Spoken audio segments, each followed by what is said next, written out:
दूरदर्शन और आकाशवाणी ने विपक्ष के नेताओं के दिए गए भाषणों से कुछ शब्द हटा दिए हैं, जिस पर विपक्ष ने दोहरे रवैये का आरोप लगाया है। तो क्यों दूरदर्शन और आकाशवाणी ने विपक्ष के भाषणों में बदलाव किए, जानने के लिए देखिए इस खास रिपोर्ट को। दूरदर्शन और आकाशवाणी पर विपक्ष के नेताओं का भाषण सेंसर करने के आरोप लगे हैं। इसे लेकर विपक्ष ने दोहरे रवैया का आरोप भी लगाया है। दरअसल विपक्षी नेताओं के चुनावी भाषणों से केंद्र सरकार के खिलाफ की गई टिप्पणियों और कुछ शब्दों को दूरदर्शन और आकाशवाणी ने हटा दिया है। सीपीएम महासचिव सीताराम येचुरी और फॉरवर्ड ब्लॉक नेताजी देवराजन के भाषणों को सेंसर किया गया। विपक्ष के दो नेताओं को ऑल इंडिया रेडियो और दूरदर्शन पर दिए गए अपने भाषणों से सांप्रदायिक सत्तावादी शासन और कठोर कानून और मुसलमान शब्द को हटाने के लिए कहा गया था। सीताराम येचुरी के भाषण से 2 शब्दों को हटाना पड़ा और कुछ शब्दों को बदलना पड़ा।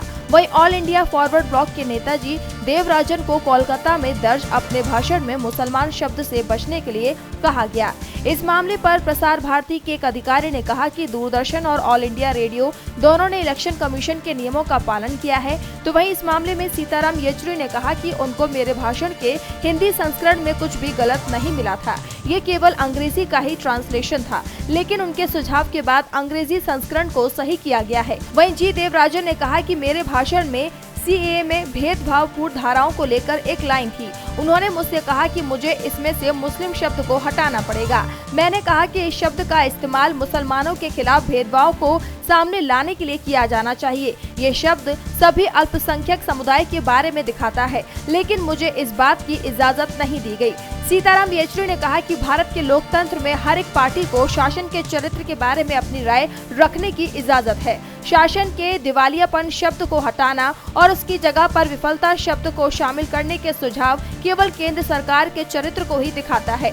वही विपक्ष का आरोप है कि बीजेपी के लोग अब उनके खिलाफ बोलने से रोकने के लिए सरकारी चैनल्स का भी सहारा ले रहे हैं। बताते चले कि इलेक्शन कमीशन द्वारा अप्रैल में जारी नियमों के तहत राष्ट्रीय पार्टी और क्षेत्रीय पार्टियों के प्रतिनिधियों को चुनाव से पहले दूरदर्शन और आकाशवाणी पर भाषण देने के लिए समय दिया जाता है। डीबी लाइव की रिपोर्ट।